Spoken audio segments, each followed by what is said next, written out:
Bienvenidos a Ellas Dicen.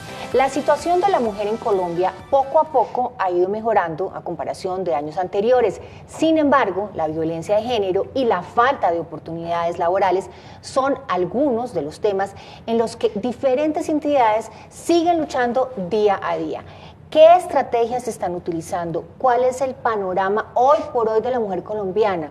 Esta y muchas otras preguntas nos contestará Diana Rodríguez. Ella es defensora delegada para los derechos humanos de las mujeres y asuntos de género de la Defensoría del Pueblo. Diana, bienvenida a Ellas Dicen. Muy buenos días, muchas gracias. Ustedes síganos en redes sociales, @Canal Capital y www.conexioncapital.co. Participen. Y saludamos a todos los que hasta ahora están conectados a través de nuestro Facebook Live. Diana, ¿cuál es la función de la Defensoría del Pueblo y específicamente de la Defensoría del Pueblo para la mujer? Bueno, la Defensoría del Pueblo es la entidad de derechos humanos del Estado. La Defensoría del Pueblo no hace parte del gobierno, muchas personas creen que hace parte del gobierno, pero es una entidad aparte, supervisa y vigila lo que hace el gobierno y demás entidades en temas de derechos humanos. Desde hace 5 años, a raíz de la situación de violencia contra mujeres y personas LGBTI, se crea esta delegada. Es una dependencia que trabaja específicamente en los temas de esta población. Trabajamos en materia de prevención, de atención cuando hay violencia contra mujeres, contra personas gays, lesbianas, bisexuales, trans. Nosotras las atendemos y las orientamos para decirles estas son las rutas que existen y se pueden acercar y recibir esta orientación. Pero además trabajamos muy de la mano con las organizaciones sociales, tenemos presencia en los territorios, la Defensoría tiene 38 regionales, entonces no solamente estamos en Bogotá, estamos atendiendo a las mujeres, a las personas LGBT en los territorios de Colombia. Diana, las cifras son impresionantes porque de enero del año pasado a febrero de este año las cifras muestran que se han realizado 1000 asesinatos a mujeres y estas cifras de verdad que son de dejarlo uno frío. ¿Qué está haciendo la Defensoría del Pueblo para rebajar estas cifras tan impresionantes?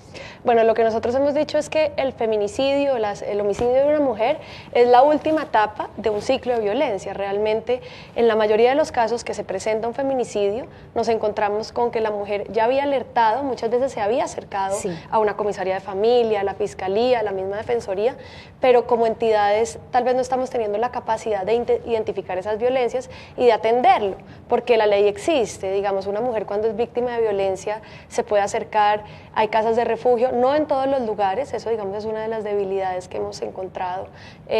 Deberíamos tener casas de acogida para mujeres en riesgo en todos los territorios del país. En este momento están en las ciudades capitales, en Bogotá, en Cali, en Medellín, pero lo que nos damos cuenta es que hay muchas manifestaciones y alertas, alarmas, en donde nos están diciendo, cuidado, esta mujer está en riesgo. Y es que eso es, digamos, lo que más le da a uno impotencia, porque uno ve en las noticias y esta señora denunció, además muestran los casos, o sea, está documentado, fue 1, 2, 3, no sé cuántas veces, y finalmente terminó este hombre asesinándola. Y entonces uno dice, pero ¿ahí qué hicieron para protegerla? Ella trató de protegerse, pero ¿qué hicieron para protegerla? Sí, de verdad, yo creo que tenemos que hacer primero una parte de hacer conciencia en los funcionarios y en las funcionarias del Estado, porque estamos acostumbradas, y esto es un primer hallazgo que hemos hecho desde la Defensoría, y es que creemos que la violencia solamente es física, que si la mujer no llega con un golpe, con un morado, con una manifestación externa de la violencia, la subestimamos. Pero de acuerdo a las atenciones que hemos hecho en la delegada, la violencia más alta que se presenta es la psicológica, la que empieza poco a poco a cuestionarle por qué está saliendo, por qué se vistió así. Hay una violencia económica también muy sutil, a que yo no le doy para que se compre sus cosas, si usted va a ir de compras, yo tengo que acompañarla, yo le tengo que decir que se compra, no puede salir con sus amigas. Y muchas veces las mujeres asisten a las instituciones diciendo me está pasando esto, pero se subestima. No, eso no es tan grave, no, déjelo, que es que él es así, es que la quiere mucho, por eso es que la trata así. Y evoluciona la violencia, hay manifestaciones también físicas de agresión y muchas veces nos quedamos cortos en prevenir esta situación. Y hemos entrevistado aquí muchos expertos y dicen, ojo, al primer síntoma, eso es como un semáforo. Cuando usted un semáforo se le pone en rojo, usted tiene que parar y poner atención. Y todas esas señales hay que tenerlas muy, muy, muy presentes para de verdad que tomar acciones y poderse prevenir. Pero ¿cuáles son esas quejas, digamos, o cuáles esas denuncias más recurrentes que llegan a la Defensoría?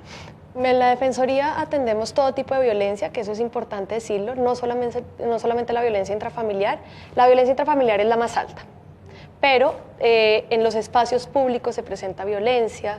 En este momento estamos muy preocupados por la situación de las lideresas y defensoras de derechos humanos, que la violencia no proviene de miembros de su familia, sino por el ejercicio de su liderazgo, por defender el medio ambiente, por defender los acuerdos de paz, por estar en contra de la minería ilegal. Y ellas están recibiendo muchas amenazas y están siendo asesinadas por esa defensa de los derechos humanos. ¿Cómo son esas rutas de atención que debe seguir una mujer si siente que su vida está en peligro o que si siente que es una víctima de violencia intrafamiliar, de cualquier tipo? Sí. Bueno, existe una ley que es la ley 1257, que establece las rutas, y una que es la de 1719, que es específicamente para violencia sexual. Si una mujer es víctima de cualquier tipo de violencia, se puede acercar a la Defensoría del Pueblo, que la acompaña en la activación de las rutas, comisaría de familia. La comisaría de familia tiene la obligación de revisar el riesgo de la mujer y, de ser necesario, imponer unas medidas de protección, que pueden ser de cualquier tipo, desde rondas policiales, sacar al agresor del hogar, pedir que ella vaya con sus hijos a una casa de acogida, temas económicos. Entonces está, por un lado, esas medidas de protección que las solicita la comisaría de familia. Hay unas medidas de atención que incluyen alojamiento, alimentación y un tema muy importante que a veces no vemos, y es la atención psicosocial, porque todo esto está acompañado por un proceso psicológico en el que además tiene que involucrarse al agresor, ¿no?, a la pareja. Pero la mujer tiene derecho, a través del sistema de salud, a que se le brinden unas terapias psicológicas también para poder asumir todo este proceso. Toda esta ruta, digamos, empieza a partir de la comisaría. ¿Cuáles son esas dificultades que encuentra una mujer cuando llega a esa comisaría a exponer su problema? Bueno, nosotros estamos haciendo un trabajo con el Ministerio de Justicia en este momento, porque la verdad es que hay no sé si se puede llamar una crisis, pero es una situación muy difícil en las comisarías de familia, porque las comisarías de familia atienden muchos casos. No dan abasto. Exacto. Entonces, la mujer se encuentra con los tiempos de atención, son muy largos. Muchas veces se subestima su caso o se le dice, venga otro día. Yo he conocido casos en donde la comisaría le pide a la mujer que venga en 2 días, y en esos 2 días la mujer es asesinada por la espera y por la urgencia de la atención. Digamos que el tema es que hay rutas que son simultáneas, entonces mientras la mujer tiene que ir a la comisaría, también tiene que ir a la fiscalía, porque muchas veces acá hay situaciones penales, entonces tiene que poner la denuncia penal, pero al mismo tiempo tiene que ir a la EPS o a la IPS, y es ahí donde se genera un desgaste, y muchas mujeres dicen, sabe que yo ya no quiero seguir en esto. Yo me voy para mi casa y yo asumo el riesgo de lo que vaya a pasar, pero las barreras son en temas de atención, y lo que nos hemos encontrado en todos los territorios es una revictimización. Es que ellas se sienten juzgadas por el funcionario o la funcionaria, que no les creen, que las tratan mal, que las culpan por lo que les está sucediendo, que cuando son, digamos, municipios pequeños, se entera de lo que está pasando la gente. Digamos que sí tenemos que subir los estándares de cómo se está atendiendo a las mujeres, sobre todo en las comisarías de familia, en la fiscalía. Hay un actor muy importante, es el ICBF, cuando hay niños o niñas involucrados, y como funcionarios públicos tenemos la obligación. Pero digamos que detrás de esto hay todo un tema cultural, ¿no?, de por qué se atiende de esa manera las violencias basadas en género. ¿En qué ámbito, digamos, de la sociedad colombiana encontramos más desigualdad de género? No sé si en el trabajo, en los hogares, no sé, en las universidades, en los colegios. Pues lo que nosotros hemos visto es que estamos en una sociedad que es machista, y ese machismo se manifiesta en los diferentes espacios en los que nos movemos las mujeres. En el ámbito laboral, desigualdad en los salarios, cuando se desempeñan los mismos cargos, pero la remuneración de las mujeres es diferente. En el acceso a cargos directivos, por ejemplo, o en la política. la participación en política de las mujeres en Colombia es muy baja, comparado a otros países de Latinoamérica o del mundo. En el deporte vemos la situación en este momento, no solamente de las mujeres futbolistas, sino en las pesas. Las mujeres que quieren incursionar en el deporte se enfrentan con unas barreras mucho más grandes que los hombres, y eso se debe también al tema del machismo. En el colegio, digamos que los diferentes espacios, nosotros desde la Defensoría sí hemos acompañado casos de discriminación y de violencia. Estábamos hablando justamente del caso de las niñas futbolistas, no solamente de un fallo hace poco que le da, ayer creo que fue, que precisamente le da la razón a una niña que la sacaron de una participación en equipos de fútbol, sino también toda la competencia de las mujeres en el tema de fútbol. ¿Cómo va eso? Bueno, nosotros nos hemos metido de lleno a defender y a acompañar a las mujeres futbolistas, a las de la selección, pero en general a las mujeres en el deporte. El defensor del pueblo, Carlos Alfonso Negret, es el principal, digamos, aliado de ellas en este momento, porque desde que se conocieron las denuncias, ellas salieron a denunciar no solamente temas de desigualdad en los uniformes, en los viáticos, en que no les pagaban los tiquetes, sino temas de acoso sexual que son muy delicados. Nosotros dijimos, esto no se puede quedar en un boom mediático, esto no se puede quedar en que hay indignación en los medios y en 15 días, en un mes se acaba. Lo que hemos hecho es iniciar un proceso ante la Corte Constitucional en donde queremos mostrar que aquí hay unas condiciones de discriminación estructural en contra de las futbolistas, pero además hemos recibido las denuncias que ellas han hecho, las estamos revisando, oficiamos al gobierno, a la FIFA, le escribimos a la FIFA para que hiciera seguimiento a la Federación Colombiana de Fútbol y conformamos una mesa de seguimiento a la situación de las futbolistas en Colombia. Y la idea es ahí generar un diálogo. Yo creo que tampoco se trata solamente de señalar y decir es que usted no está haciendo, usted tiene la culpa, sino que creo que todos en Colombia queremos que ellas puedan darnos los triunfos que nos acaban de dar, por ejemplo, en Lima. Pero además que es increíble porque con todas estas dificultades, con todas estas trabas que le ponen y además son triunfadoras, ganan títulos en todos lados. Entonces imagínense, si tuvieran el apoyo, exacto, ¿qué no harían? Eso es lo que nosotros decimos. Ellas lograron esto casi que solas. Solitas. Solas, porque tienen muy poco respaldo y yo creo que es un momento coyuntural y en donde toda la sociedad nos tenemos que volcar y acompañarlas y respaldarlas, y el mensaje es que podemos romper con estos estereotipos y con estos roles tradicionales que se les han asignado a las mujeres y permitirnos participar en otros espacios de la vida. Diana, ¿hay una relación entre cultura y violencia en nuestro país? Sí, pues nosotros consideramos que esa es la base de la violencia, ese tema cultural. Cómo se aborda, cómo se asumen las mujeres, las niñas. Ahorita estaba leyendo, Medicina Legal todos los años saca un informe sobre las atenciones y los exámenes médico-legales que realiza. Y en temas de violencia sexual, casi el 88% de los casos son niños, niñas o adolescentes. De toda la violencia sexual que está recibiendo Medicina Legal, la mayoría son niños, niñas y adolescentes. Y las principales entre 10 y 15 años. Entonces, ahí hay un mensaje de que culturalmente nosotros no respetamos y no cuidamos a las niñas. Y si no respetamos y no cuidamos a las niñas, pues en el futuro estas niñas van a ser mujeres que también han sido violentadas y discriminadas, y niños también. Entonces, sí hay un tema de cómo asumimos el rol y el respeto por la sexualidad, las niñas, los niños y las mujeres.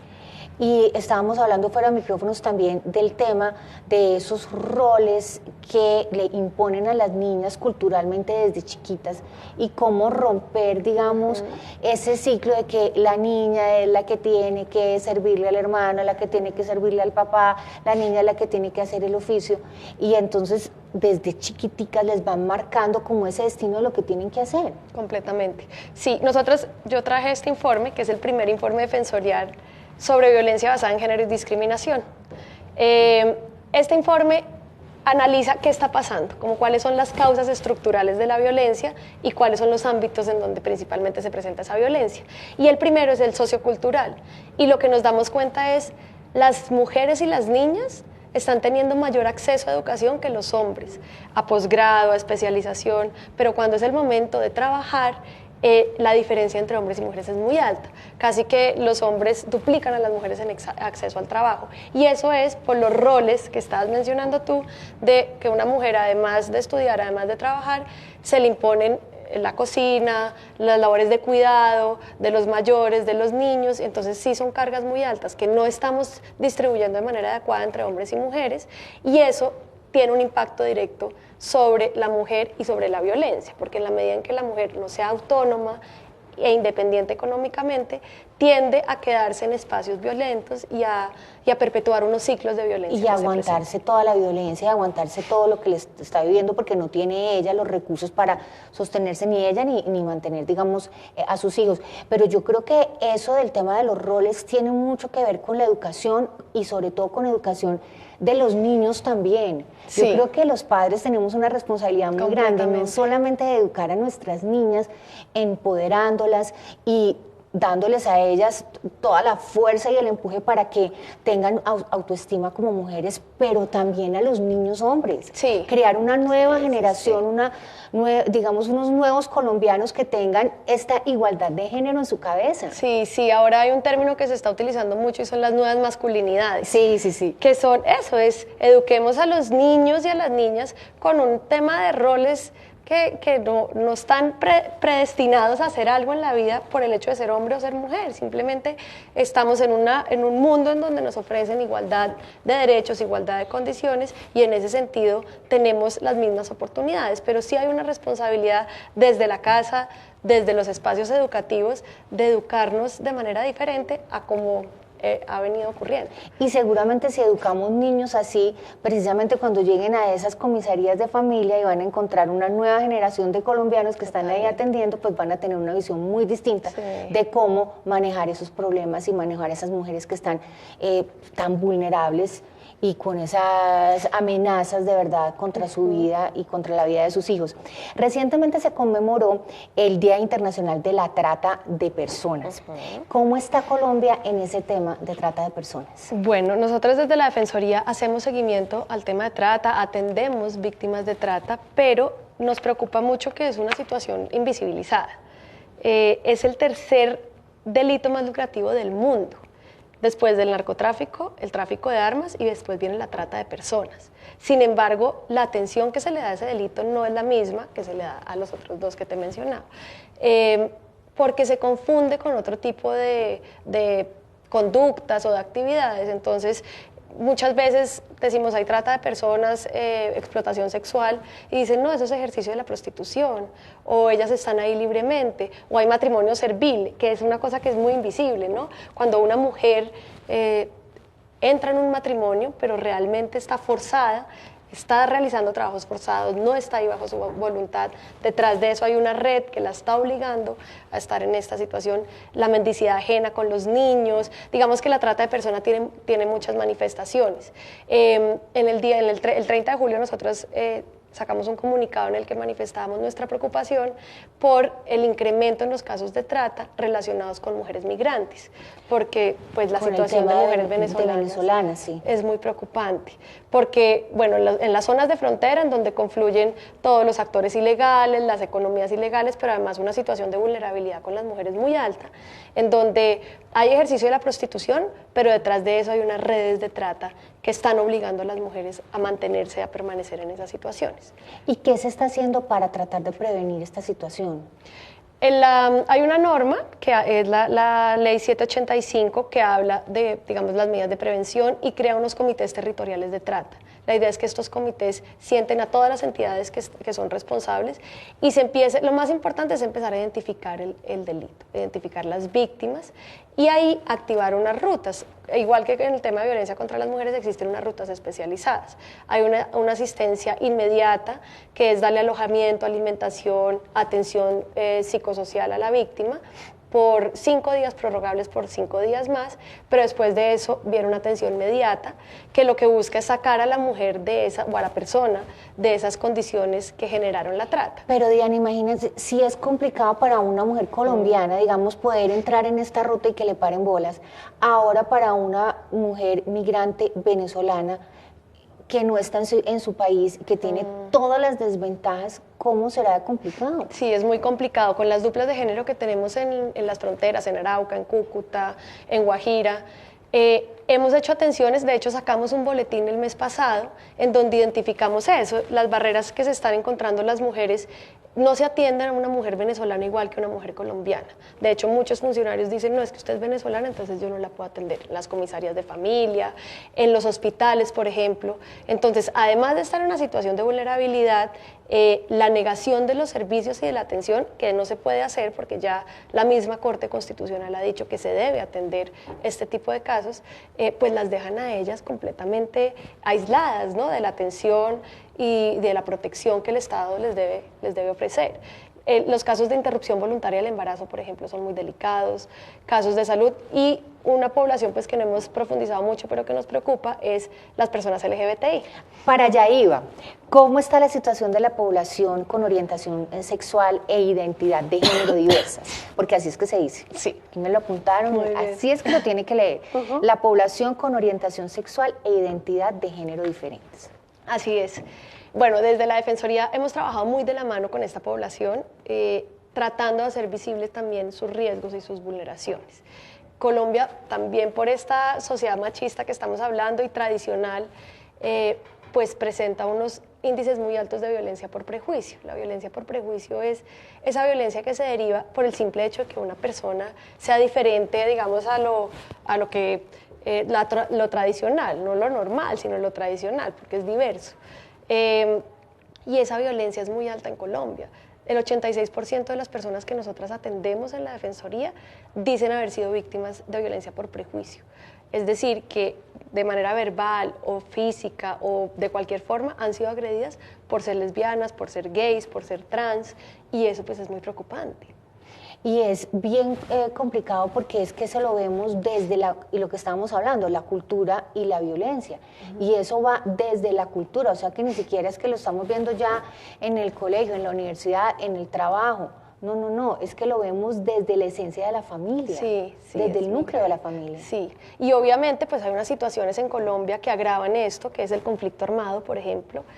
Ahora, en el marco de la JEP, por ejemplo, las personas con orientación sexual e identidad de género diversa están presentando los informes en donde ellos dicen cómo han sido, cuál es la violencia que han recibido por actores armados por el simple hecho de tener una orientación sexual diferente. Y el conflicto, y en este momento el tema de la migración, también agrava esa situación. Ustedes tienen un sistema de alerta temprana precisamente para estos temas de violencia, no solamente de mujer, sino para la población con orientación sexual diversa. ¿Cómo funcionan esas alertas? Sí, esas alertas son una fortaleza de la Defensoría y se crean, hay personas en todo el territorio colombiano que están monitoreando las situaciones de riesgo, sobre todo las situaciones relacionadas con la presencia de actores armados en el territorio. El hecho de que haya actores armados en los territorios pues genera un riesgo para la población. En el tema de género hemos tratado de fortalecer mucho estas alertas tempranas, en donde nos dicen, por la presencia de estos actores hay riesgos de trata, hay riesgos de feminicidio, de reclutamiento de niños, niñas y adolescentes, y lo que se hace es monitorear, y cuando se evidencia que hay un riesgo para la población, se emite una alerta temprana. Y en la Defensoría le dice al gobierno debe adoptar estas medidas para evitar que el riesgo se materialice. Desafortunadamente, muchas de esas alertas se han materializado. Cuando el defensor o la Defensoría alerta, si no se adoptan las medidas, pues que son en temas de seguridad, de presencia de fuerza pública, de investigación, la Fiscalía ahí también tiene una responsabilidad alta. Si no se adoptan medidas, pues el riesgo se materializa. Pero además es que yo creo que no solo tiene que ser alertas ni rutas para ayudarle a estas personas a denunciar, sino que tienen que existir leyes. ¿Cómo vamos en el tema de leyes para proteger a las mujeres y proteger a estas personas de la violencia? Sí. Pues Colombia, y eso lo ha reconocido los organismos internacionales, Colombia es muy avanzada en términos legales. Colombia tiene la ley de no violencia contra la mujer, que era la que les mencionaba, la 1257, tiene la de violencia sexual, tiene de feminicidio, que es la 1719, pero el problema es la implementación de esas leyes, es la implementación en todo el país, porque en Bogotá nos podemos encontrar con que medianamente se conoce y se implementa, pero en la medida en que salimos más, en que vamos a las áreas rurales, en que vamos a las inspecciones de policía, vemos que las normas si se conocen no se aplican y si no se desconocen. Entonces sí hay un reto grande para las entidades y es que todos conozcamos estas normas, pero que las implementemos, porque no nos sirve de nada tener unas normas que no se les está dando cumplimiento. Y que no protegen a las personas y no les da, digamos, dientes a las autoridades también para poder pues, prevenir o poder judicializar al agresor.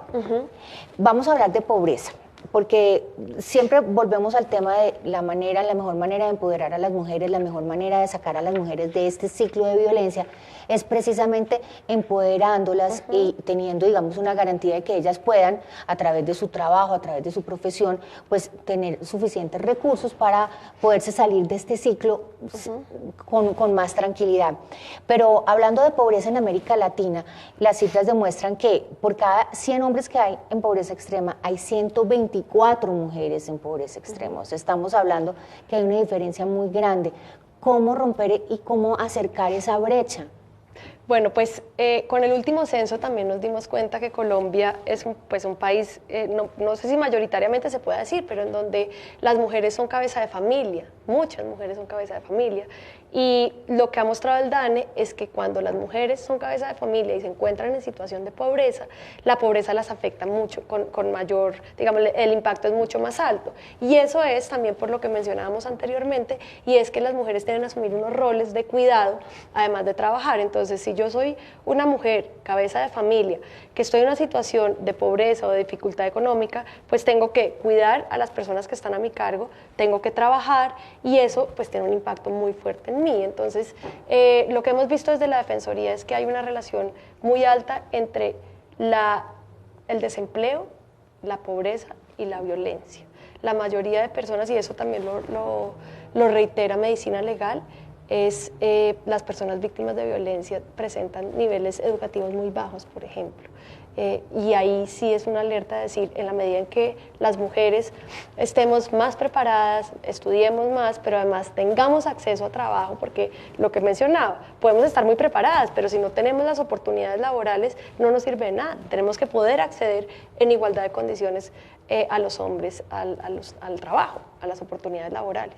Uy, Diana, violencia contra la mujer, violencia intrafamiliar, violencia contra los niños y niñas, o sea, el trabajo suyo es una cosa impresionante. ¿Cómo le rinde? No sé, ahora estoy con gripa porque el cuerpo ya me dijo no más. No, eso es muy apasionante. Yo creo que para estar en estos cargos a uno le tiene que gustar el tema, le tiene que gustar servir, trabajar por el país, trabajar por las personas.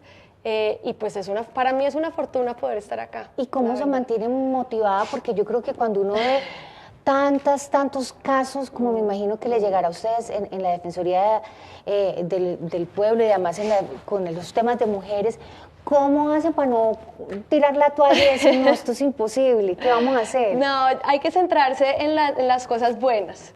El hecho de poder cambiarle la vida a una persona, evitar que a una mujer la agredan, ayudarla, una vida es una vida y es suficiente para decir este trabajo vale la pena. Hay que tener un nivel de tolerancia alto a la frustración muchas veces porque atendemos personas que quisiéramos poder ayudar mucho más, que queremos llevarlas a la casa y poder ayudarlas, pero es una motivación ver que en lo pequeño estamos logrando la transformación. Un caso de éxito que usted diga, no, este me dio esperanza, con este sí yo sé que vamos a salir al otro lado. Una mujer en Bogotá, hay muchos, pero digamos en Bogotá, que estaba siendo víctima de violencia, había pasado por todas las instituciones, por la razón que fuera, no la atendían, no le contestaban el teléfono, y llegó a la Defensoría, logramos llamar a la Fiscalía para que su proceso en la Fiscalía avanzara, al Ministerio de Salud para que le dieran una cita prioritaria de atención psicológica, para que sus hijos le ayudamos a conseguir un colegio a sus hijos en donde ella estaba, porque ella se tuvo que mover, a raíz de la violencia se tuvo que mover de lugar en donde vivía. Y nosotros no consideramos que eso pues, era nuestro trabajo. Y el agradecimiento de esta mujer de decir, ustedes me cambiaron la vida, gracias a ustedes estoy viva, hay una motivación, sentir que hay personas que la respaldan, eso, pues eso es muy gratificante y ahí vale la pena. Y una a una vamos salvando muchísimas mujeres. Diana, muchísimas gracias por estar en Ellas Dicen. A ustedes, gracias por acompañarnos. Recuerden seguirnos en redes sociales como @canalcapital, y además pueden vernos y estar informados de las noticias de Bogotá a través de www.conexioncapital.com. Muchísimas gracias.